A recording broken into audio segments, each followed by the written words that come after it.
Welcome to the ANEW Body Insight Podcast, empowering and inspiring your journey to optimal health. Hosted by Dr. Supatra Tovar, clinical psychologist, registered dietitian, fitness expert, and author of Deprogrammed Diet Culture. Rethink your relationship with food, heal your mind, and live a diet-free life.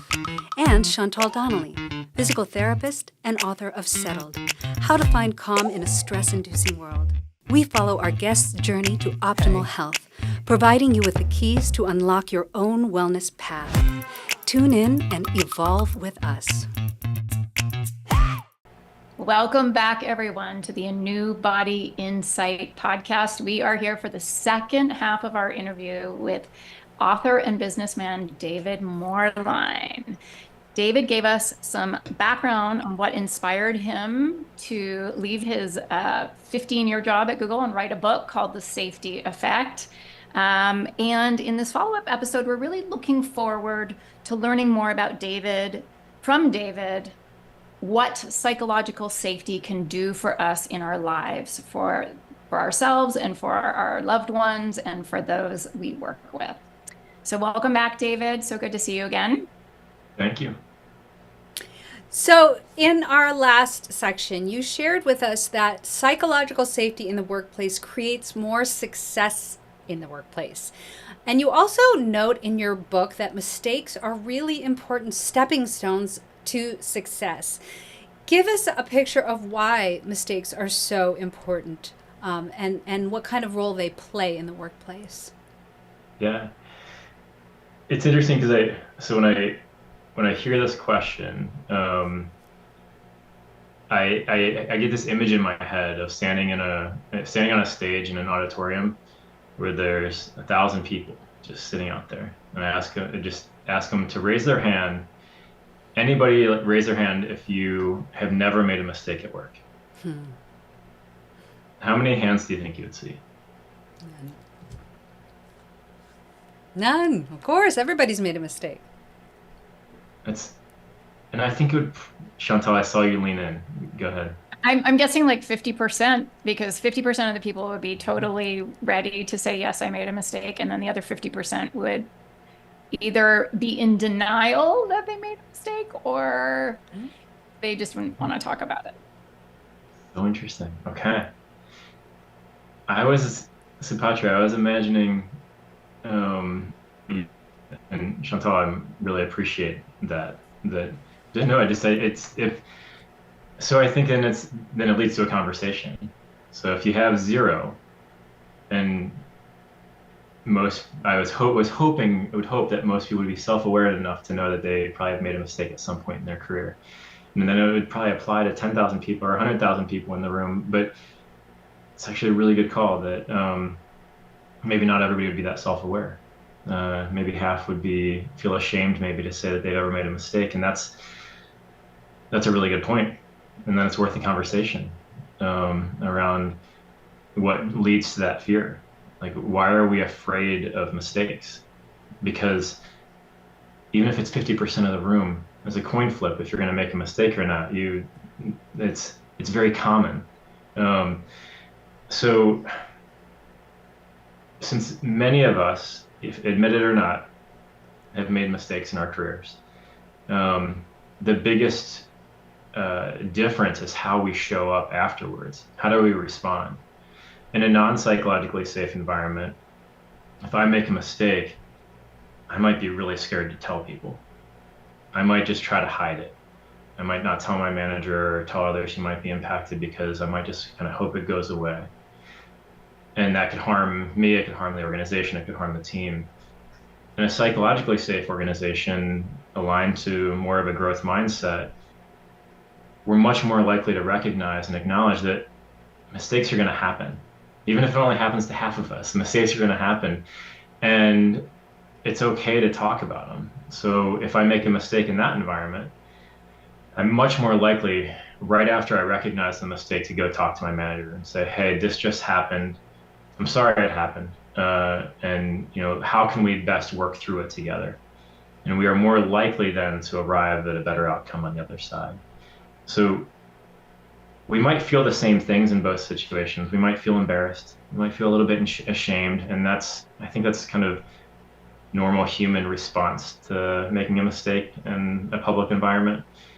But that response is going to be very different if it's a psychologically safe space where we feel comfortable speaking up and acknowledging it. And then we can actually use that mistake to help others avoid it in the future. So everybody wins again. Absolutely. And I think, too, it just comes down to, day one training and, how they feel about what the job they're actually doing. And if it's not perfectly clear, a lot of people are afraid to raise their hand and say, wait, I don't really understand how to do this. Can you explain it again? And that leads to the mistakes. So I think that's so important for day one for them to, have that safety to know that you may not remember all of this. You may not have everything down, and it is okay to ask questions, and it is okay to make a mistake, because we know that that's a part of the learning process. And I can tell you, in every psychologically unsafe place that I've ever worked in, that was never said. Never. Wow. And so there was always this culture of fear, like, you better get it right. And if you don't get it right the first time, we're gonna write you up for that. So I think that that's really important. And can I build on that a little? Mm-hmm. Yeah. So you hinted at it some, but that comfort in speaking up and saying, like, I don't remember a process and I forgot what I'm supposed to do next. The leader then plays such a critical role. So if a leader shows up at that moment and reprimands the person and writes them up, similar to what you were describing, that signals to the next person who doesn't know that you don't come to me. We don't talk about these things. You go figure it out on your own. Yep. If they had responded in a different way that was accepting and inviting and said, okay, here's where you can find the next step of the process. I'll help guide you through it one time. If needed, we can do it again. Come let me know. That sends a signal to the whole rest of the team that it's okay to speak up and ask, either from the manager or from peers. And it likely would provide a collective sigh of relief where some shoulders might drop and they might feel a little bit more physically relaxed as well. And Chantal, that ties directly into your work, but it would all play together in how they show up. But the leader can play such a key pivotal role when somebody does speak up to determine if others will then follow. Absolutely. I think there's some mythology, and I don't even know if it's true, and I'm not sure if Google was involved or if it was a different tech company, but there's a story about a tech company who actually gave raises or extra time off, or it was some sort of benefit to the teams that were making mistakes to kind of really support those who wanted to, because they were looking for people to be creative, and in being creative and creating new paths, you end up making more mistakes. And so I wish it might have been Apple. I can't remember which company this was and if it's even a true story, but I don't know if you know that. I don't know the tech company, but in one of Amy Edmondson's great books, she calls out that what they discovered when she discovered psychological safety as a phenomenon and began to pursue it for her career. One of the things that led her down that path was when she found, I believe it was in the medical field, the teams that made the most mistakes, the teams that were the most successful and had the most successful outcomes. And it was not that they necessarily made more mistakes, but they acknowledged them and they talked about them. So it aligns very well with the tech conversation you were just saying. Yeah. I'll have to look that up and see what tech company that was. And I honestly don't even know if it's a true story, but it sounds true. It does sound true. Yeah. And in the medical world, we know that a lot of things have been discovered via mistakes, right? Yeah. Like certain vaccines and various treatments for diseases have been discovered via a mistake. Yeah. So we talked a little bit about this during our first episode with you, David, but I wanted to dive a little bit deeper. If there was somebody out there who was working for a corporation And they were really invested in their career at this corporation. They were really moving up the corporate ladder. But they were finding that there was no psychological safety present and being implemented at this corporation. Is there something that they can do? What kind of advice would you give to that person? Similar to a lot of other things, if I had the opportunity, I would start with some questions that I want to understand what drives them and how do they feel as they're working towards that next level? How do they feel when they achieve that next level?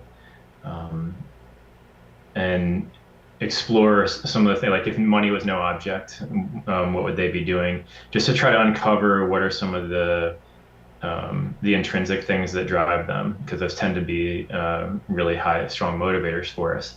And what you're describing for somebody who's just trying to climb the corporate ladder, it feels very black and white. So there's an extrinsic motivator. There's rungs of a ladder you climb up, and from an outside perspective, without context, it might appear that that's the only thing that they care about. So I'd want to explore a little bit more with them first to see what really drives them. And in some cases, I know some people that climb the corporate ladder, that's all that matters. At least that's what they say. They don't admit to other underlying things. And I don't think there's necessarily anything wrong with that, as long as they're not harming other people and they're creating the space for others to speak up. If they don't personally feel psychologically safe and they don't care, I don't know if I would push them to share more ideas. Because it needs to be genuine, and if it's not genuine, it's going to show up as superficial and fake. So if somebody really truly only cared, like their intrinsic motivation was aligned to their career, climbing the career ladder, I'd say, okay, go for it. And then I'd invite them as they go through that, as they go through their career ladder, to make sure they were creating safe spaces for others. So if it didn't matter to them, then it likely will matter to others, and to make sure that they're creating those safe spaces to speak up for those in their teams and those around them. On the other end of the spectrum, if what we find is that they're climbing the ladder, they're feeling a little bit lost in the pathway, and they don't feel psychologically safe, then that's a whole different conversation of like, how do you feel true to yourself and welcomed within this environment at the same time as you're climbing? And it could be challenging. And so I'd probably lead with that. And then the first thing I would probably share with them is a simple framework that I have in my book. It's called Invite, Share, Listen. And it's something that can show up in everything we do. So if they didn't feel